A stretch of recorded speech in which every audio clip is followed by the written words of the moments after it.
tour guide today, Mr. Hugh Golson. He's both an educator, preservationist, historian, and author.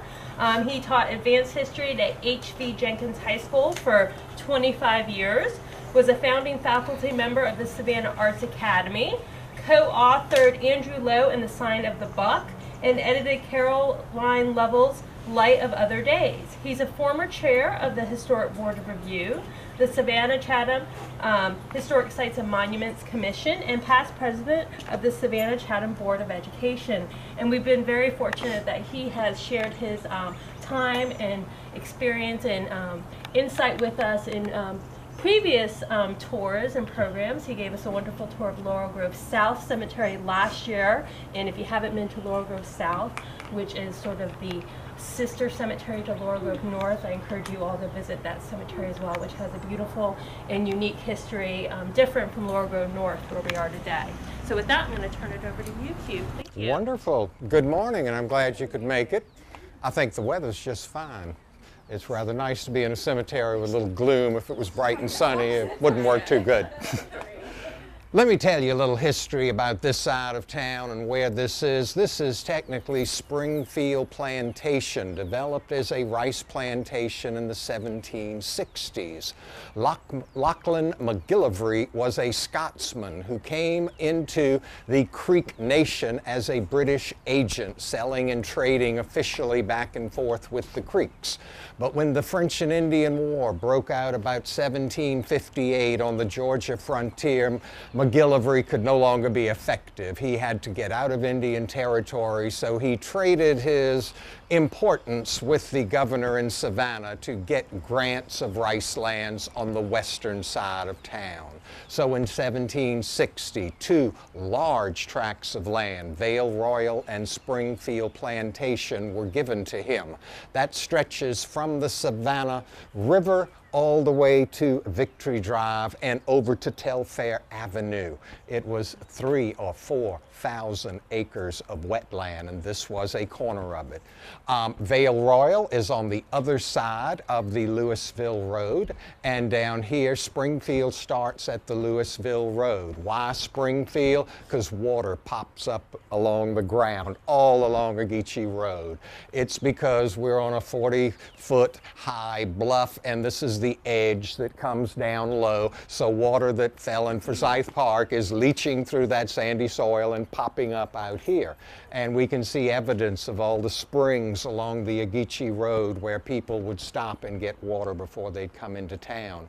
This side of town was a rather interesting part of Savannah in mid-19th century. It was the Ogeechee Road coming in from the south. More than anything out here, it was a little sketchy. There were butcher pens where they kept cattle and goats and even horses, but in particular they would butcher the hogs and the cows out here. You normally would go out of the city because it was messy and smelly. Then you'd quarter up the meat and take it to City Market, and it looked a lot better and was a bit cleaner that way. So this was marginal use. Things kind of changed though in the 1850s when the city moved out and they aligned streets.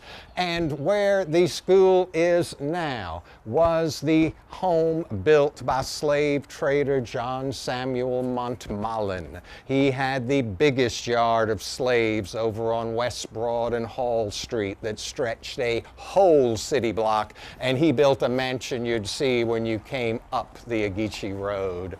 So he was there with his family, and ironically, the mansion after the Civil War was sold to the Methodist Church that made it a training home for freed black children. And they named it for Bishop Haven, and so it became the Haven Home. It was assumed by the Board of Education later, and then of course the building was torn down in 1906 to build the first brick new school for black students in Savannah, which is the Beach College Tyler School today. Kind of ironic that the man who sold slaves for a living had his home and his property turned into institutions of training and educating those people who he kept enslaved. Laurel Grove was purchased by the city from the descendants of Joseph Stiles, who were in ownership of the place in 1838, and the city was hoping to do more with this land along the Ogeechee Road in many ways. The cemetery was one piece, sanitation was another. Over here off of Sycamore Street was the city garbage dump, about where the ramps of I-16 are now. The city came in and had the place designed by a New York designer, John O. Morse, an engineer who was building the city waterworks, won the prize for designing Laurel Grove, and I think it was a $100 prize. By 1852, the place is in shape. They had built the keeper's house by builder Adam Short, and I think it had a price tag of $6,000 for that. So that was the residence. On the other side was the Porter's Lodge. That was literally the office for the cemetery where the ledger books were kept and other things. The gazebo came later, closer to 1900. The fountain didn't last too long. The first keeper of Laurel Grove, Mr. Torley, I guess he landed a very nice job, $3,000 a year. He had a young wife who was pregnant and another child, and they moved out here, and wife died in childbirth. So the second and third burials at Laurel Grove were the keeper's wife and daughter. Laurel Grove is part of the city's beautiful movement. Unfortunately, the gates are down for repair, but everything was to speak to that. You were to get away from the dreary, drab, tight downtown cemetery plots and come to a garden where it would be so much more pleasant. You wouldn't grieve so much. You'd have room with benches to sit down and dwell and pray and think about your lost ones. Other physical facilities are the central green out here. There had been promises that there would be a chapel at that time. I guess they thought that most people would come out here and prefer to have a chapel and walk to the grave or something like that. Traditionally, though, Savannah had funerals at home and you walked behind the procession to the cemetery. That was common. If you were an important person, it was done from a church, but that was a rare. And the largest funeral in the 19th century was for Pastor Houston of First Bryan Baptist Church at Laurel Grove South, when 5,500 people followed his casket down the road to have him buried. Amazing. We're walking towards the older section of Laurel Grove. The first burials were all on this side of the ravine. These lots sold later. Pushing further towards the corner here, they started hitting wetlands, and all of a sudden the sales kind of sagged for a while. Nobody liked to come out to the cemetery and see 3 inches of water on Grandma. It just didn't do well. At that point, the city bought Bonaventure, which had been in private hands and in miserable shape, and people started buying out there much more rapidly.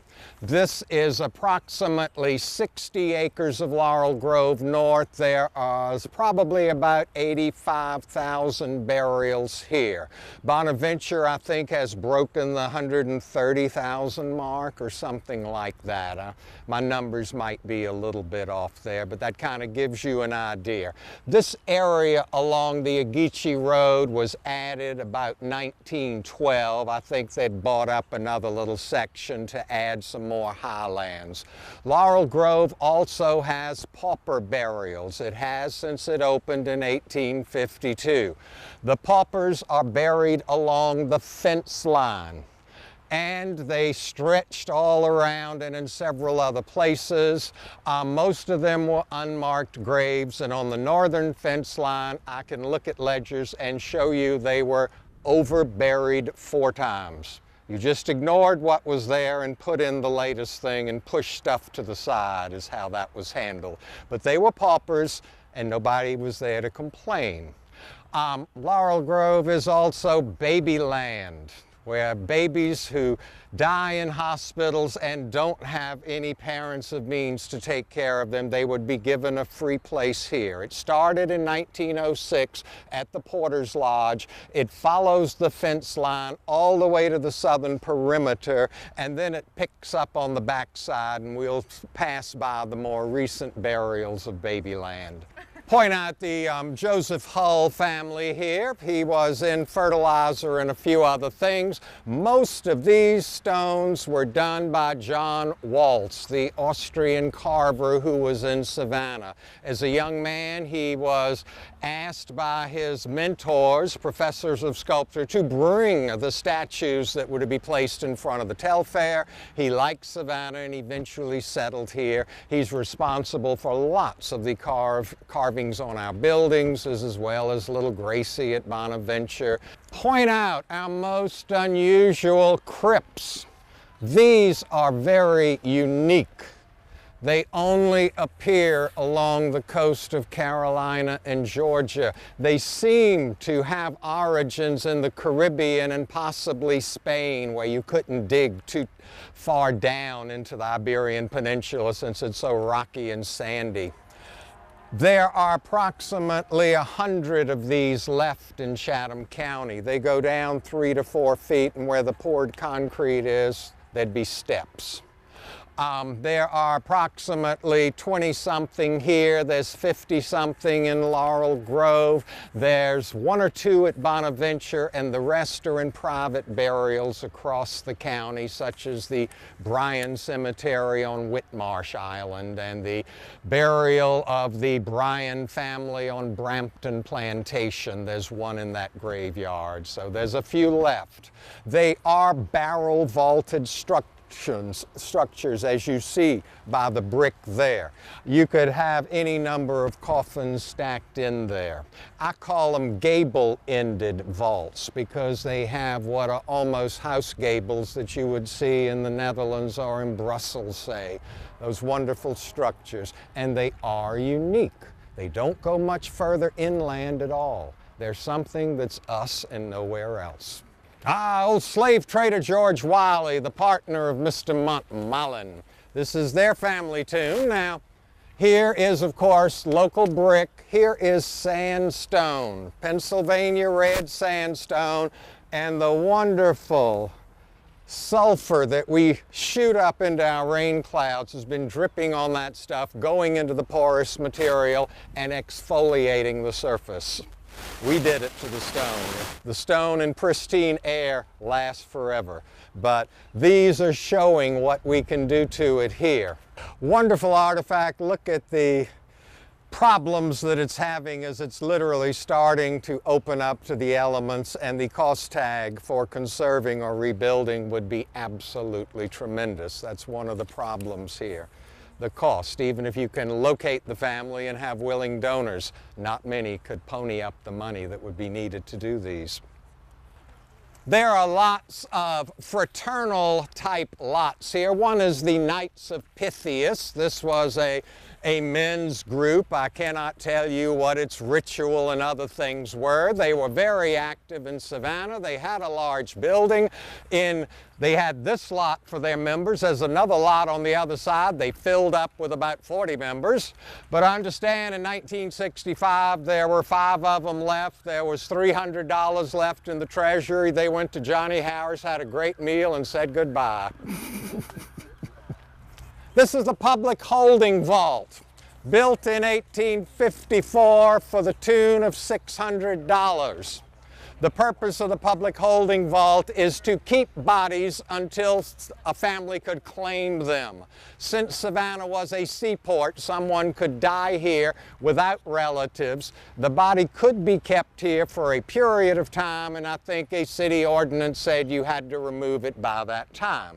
So before there were morgues and chilled rooms to keep bodies, that was the purpose of this thing. It is a substantial structure with granite shelving in there. It is overbuilt. And in 1854, it got its real big test in September of that year. Two things happened to Savannah. In August, the first that came in was people were dying of fever down on the east and west sides of town, in the poor sections, in Yamacraw and in Old Fort. But the leaders of Savannah didn't want to hear any thoughts of yellow fever because people would panic, the city would shut down, chaos would rule. So they kept it quiet until it became an epidemic. And people were dying by the dozens daily. And yes, people fled the city, commerce stopped, there was only a bare bone of anything to happen. And August was a miserable month. It is peaking towards the end of August. They cannot bury them fast enough. Bodies are left on curbs, wrapped in the sheets that the bed gave. And it was messy. But then on the 3rd of September, as all of this is peaking, Savannah is hit by a Class 4 hurricane. So the hand of God struck Savannah 2 times. The bodies piled up here. The reports say that they wrapped bricks and stones in the shrouds because the holes in the ground that they dug were filling with water. They had to weigh down the bodies. It was a mess. That was the worst of Savannah's killing seasons in 1854. Over here is Mary Marshall. You know her from the Marshall House Hotel and Marshall Row on Oglethorpe Avenue. She was an interesting woman of French descent. Her father was one of Savannah's finest furniture makers, and she married an English colonel, Colonel Marshall from St. Augustine. He was a family that had been part of the British occupation of St. Augustine. They made a lot of money. She was a smart woman. She lived on the corner of what is now MLK and Oglethorpe Avenue, where Brown's Chevron is. She had a tremendous house there and 3 acres of gardens that had our earliest camellias in Savannah in the back. Mary put money in real estate and did beautifully. Point out a few other important people or names you might know here. Over here is the Wayne family. That is the lot of James Moore Wayne. He was a mayor of the city, a judge of the courts. He was a member of Congress, and he was appointed to the U.S. Supreme Court by Andrew Jackson. He served on that court for 35 years. And when the South, when Georgia seceded from the Union, he stayed with the federal court system, even though he owned slaves in Savannah. We get these strange, complex relationships. Wayne is over here. His son is also buried behind him, but his son was the Confederate general over Georgia, Henry Wayne. His son-in-law is also buried there, Mr. Cuyler, but he stayed with the Union. He was a medical doctor, and he became Surgeon General over the Union forces. So we have a Union general and a Confederate general, brother-in-laws, with the U.S. Supreme Court justice all mixed up. Hard to figure out.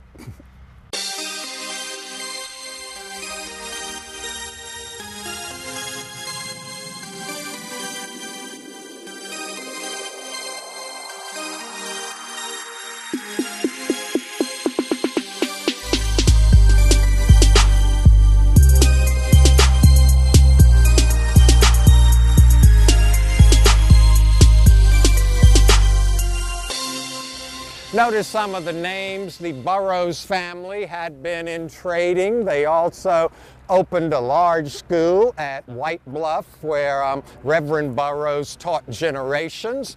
The Herb family is over here, a German family that lived on Deutsch Island behind Isle of Hope. Has nothing to do with the Netherlands. It's Deutsch because German families were there, and it's not Herb Creek, it's Herb because it was a German family. Here is the Saucy family, who were Ebenezer immigrants. On the corner here is Miss Hattie Saucy, who was a painter, mid-20th century. And if you own any of her artwork, talk to me. It normally sells in the $5,000 to $10,000 range now. Here is Charles Augustus Lafayette Lamar. Wow, what a history this man and his family have. First of all, let's look at the family. They've been big in American history, and they do have the most unusual names. He was a godchild of Lafayette. When Lafayette was here in Savannah, he stood at his baptism. That's why he's Charles Augustus Lafayette Lamar. His first cousin was the second president of Texas, Mirabeau Bonaparte Lamar. And so the names only get better. And there was another second cousin who was from Mississippi who was elevated to the Supreme Court, and he had the most appropriate name, Lucius Quintus Cincinnatus Lamar. So I think they must have gotten together in family meetings to figure out how the name. Oh, by the way, his father was Gazaway Bug Lamar. That's Bug with 2 G's. Charlie Lamar was a hothead. He was rich. He was Donald Trump in Savannah, and he got away with everything. He had the best of everything. He had the fastest horse. He had everything, and it was in your face. His father was wealthy and had developed many things in Savannah and done things like increase the shipping and other good things, but Charlie Lamar is the downside of everything.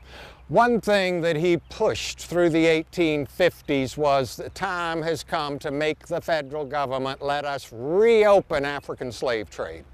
At that time, under the Constitution, slaves could only be traded within U.S. borders. You could no longer bring them from Africa across the ocean. And he saw that as wrong. It is hampering us. This is the Purse lot. Mayor Purse was mayor of the city, and he was the superintendent of the Central of Georgia Railroad, which was a pretty significant title.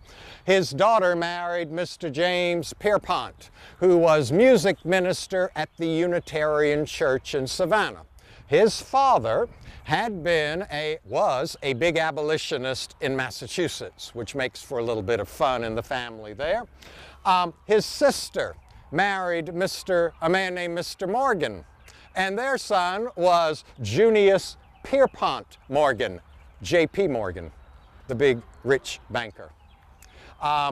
But James Pierpont was a minister of music, and he wrote the tune One Horse Open Sleigh, which was relabeled Jingle Bells, which is still one of the most popular tunes of all times. It was written in Savannah, even though he had lived in Amherst, where it snowed and bells jingled and stuff like that. This is the Solomon's Lodge Masonic lot. If you notice the gates, it's got tremendous Masonic sorts of symbolism in all ways. It's got the terrestrial and the celestial globe. It's got the compass and the G and all the symbols. Also, Masons have lots of symbolism with the cedars of Lebanon, and so you see cedars on Masonic lots a lot. To show you the strength of the Masonic Brotherhood, here is a soldier, one of Sherman's soldiers, who limped in Savannah near death. The march to the sea had not been kind to this fellow. And as he is dying in Savannah, he sent the message out, Mason in distress, I need someone. And sure enough, they rallied to this invader. And they took care of him in his last days. And they buried him with honor in their lots because he was a Mason first and a Union soldier second, third, or fourth. So in the midst of a conquered Savannah, there could be grace. And I think that's a very nice story. This is the Anderson lot. This was established by the mayor of Savannah, Edward Clifford Anderson, and his father was George Anderson. He had all of the Anderson burials removed from the old cemetery and brought here. He was a Confederate gun runner. He was the one who purchased the ship Fingal in Liverpool, fitted it with arms, and had it snuck into Savannah, the last shipment of goods, arms, and food from England during the Civil War. He served many terms as mayor and was significant after the war in literally helping for the rebuilding of Savannah. His granddaughter Nina Anderson Pape is buried in the back there. She was the founder of Pape School, which is now Country Day. His son married a Randolph from Virginia, a granddaughter of Thomas Jefferson, so there is some of Jefferson's DNA in several of the graves over here. This wonderful Egyptianate structure is for the Hunter family, red sandstone cut in a rope twirl around the sides there, quite a piece there. They were very wealthy and prominent. Over here is John McPherson Berrien, U.S. Senator, big important Savannian. He was among the giants of oratory in the U.S. Senate for many, many years. John Marshall called him the silver-throated orator of the South. He literally, as a young man practicing law, his father sent him to England to practice his elocution under English tragedians. Boy, I had to get that out just right. His cousins were the LeConte family from down at Riceboro, who were some of the most eminent professors of science, botany and chemistry in the United States. They too stayed in that house along with Henry Clay and others. His son-in-law, George Anderson, was the commander of Fort McAllister. He lived at Lebanon Plantation. And it's rather interesting when Sherman finally took McAllister. He was very mad because the Confederates had made landmines or torpedoes they'd put in the pine forest behind it. Of course, when his men were stumbling along, something sticking out the ground like this handle, boom, there was a little keg of powder that it would set off. It would mutilate them. He thought that was beyond the pale. You don't do that. So he was very mad at Anderson, who's somewhere over here kind of being a toady toward Sherman. And at one point, Anderson tugs on Sherman's sleeve and says, "Hey, why don't we have dinner tonight over at my home, Lebanon? I've got some good cigars." Sherman reaches in his pocket, pulls out a cigar, lights it, and says, "Doesn't matter, I already got them." That was the end of him. Here is Stephen Elliott, the first Episcopal Bishop of Georgia.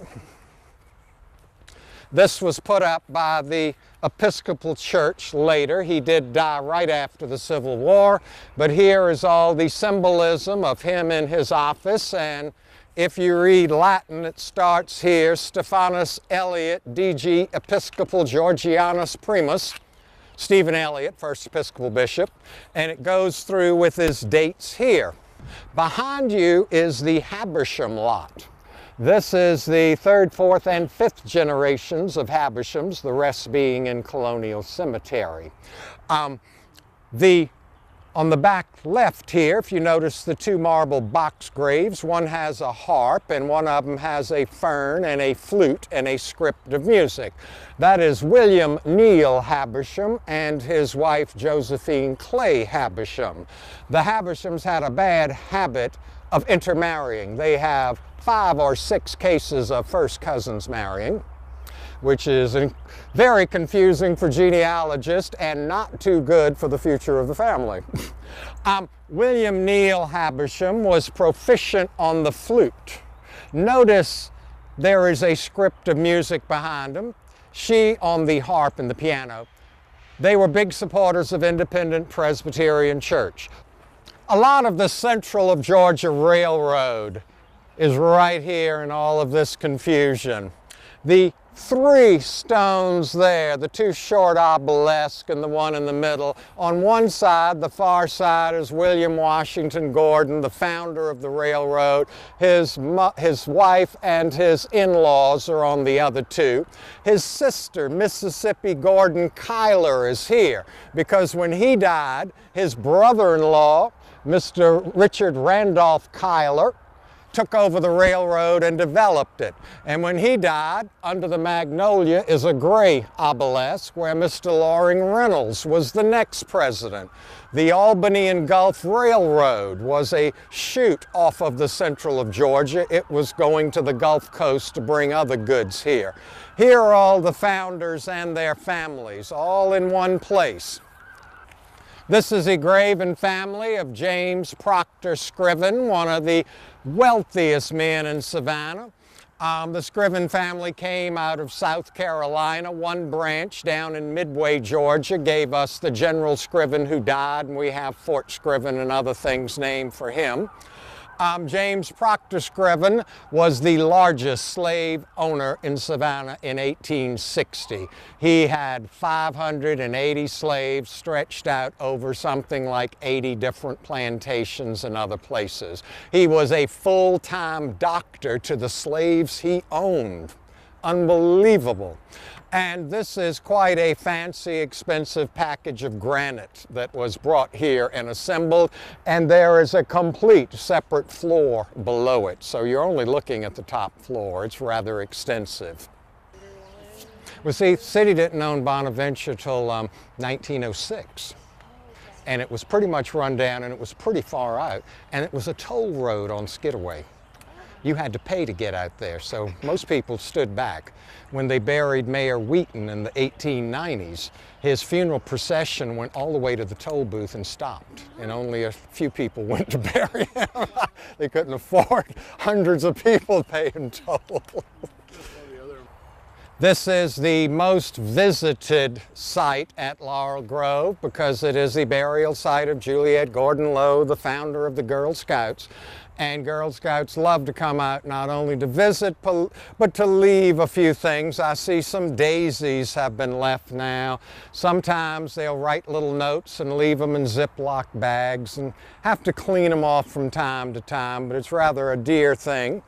Mrs. Low is buried here. She died in 1927. She is buried in a full Girl Scout uniform, and she has in her hand a telegram from Girl Scouts headquarters that says, "You are the first and the best of all Scouts." So she was a Scout to the very end. At her feet is the grave of her father and her mother. She designed those marble tombs, part of her artwork. She was quite the artist. Rather than do the classical egg and dart that was quite a Greek theme, she chose to modify it as pine cone and pine needle to be more of Georgia. So we see a row across that bottom plinth of pine cone and pine needle. Her father's got a scroll on top which tells of his importance as a Confederate captain, as a general in the U.S. Army, as a commander in the Spanish-American War, and a peace commissioner for Puerto Rico. So all of that is spelled out. Other members of her family, mostly her nieces, nephews, and others, are all through here. But the Gordon family does keep it well, and they've maintained it. One of the problems with these trees, the fence used to be here, but Juliette Low specifically asked for the trees. Now, trees don't last forever. As you can see, the trees grew so big they banged up and ruined the corners, so they had to go. The 4 are still here. There will be a day, probably soon, when they do have to be removed. I believe the pieces that were removed were stored, so hopefully that could be reconfigured back to the original. The decision was made that it would be important to leave the trees for now, so the fence was bumped back 4 feet to accommodate that. So there are no good decisions with all of that, but it does work well. Let's walk around this way. Here are 2 Confederate veterans lots. These would have been maintained by veterans associations, and the purpose for these lots were to bury members who didn't have family or were too poor. In other words, a place where someone down on their luck could find a place to be buried. And here is one of Laurel Grove's 8 Confederate generals, General Pfeiffer. He seemed to have fought very bravely during the war, but his life after the war was rather sad. He died in a bar right off of Broughton Street. He fell down the stairs trying to bring up another keg. He was down on his luck drunk by that time, and that's when the veterans stepped in and said, "We'll at least get you a stone and a grave, General." So others like General Porter and others were leading the gas company and doing important things, but he was working in the basement of a bar. An interesting stone structure, a vault of the Claghorn family. Captain Claghorn lived on Oglethorpe Avenue, but he was the head of the Chatham Artillery. His summer place was Wimberley at Isle of Hope. The whole neighborhood known as Wimberley was where his house and 60 acres were, and he turned it into Camp Claghorn during the Civil War. Look at this great structure of the Lawton family. This too is two-story. There is an underground chamber down there, so it too has many, many people in it. Most people named Lawton came out of South Carolina. I think it goes back to a Purrysburg name back into the 1730s, but General Alexander Lawton was from Carolina when he came to Savannah and settled in, and other branches of that family are still active in Jasper and other points like that. I want to point out a couple of things here, one of which is you do see the Confederate field. Over in this direction is the Jewish section, mostly under the taller trees there. The Confederate field was born of necessity. Southern states got the call in 1866 and 67 that they would have to remove the Southern dead from Gettysburg, Pennsylvania. That was quite a killing field, and it took them forever to handle the dead bodies at Gettysburg. You got to realize that battle was in July the 3rd, and the people moved in immediately to start burying. Their priority was, we will bury our Northern heroes. Confederates will go into pits. We will mark them. They can come get them. We don't care about you. So the federal government said, you've got to come get your pits. So Savannah's women formed up what became the Daughters of the Confederacy. They asked City Council to give them these lots here. The fencing was another gift of City Council. You're looking at the granite fence that once was around Johnson and Wright Square. You see it in old photos with the iron rails and the post. Now, they brought in some 700 bodies, and they're in 3 pits in the corner. Then they got tablets and officially decided who to honor.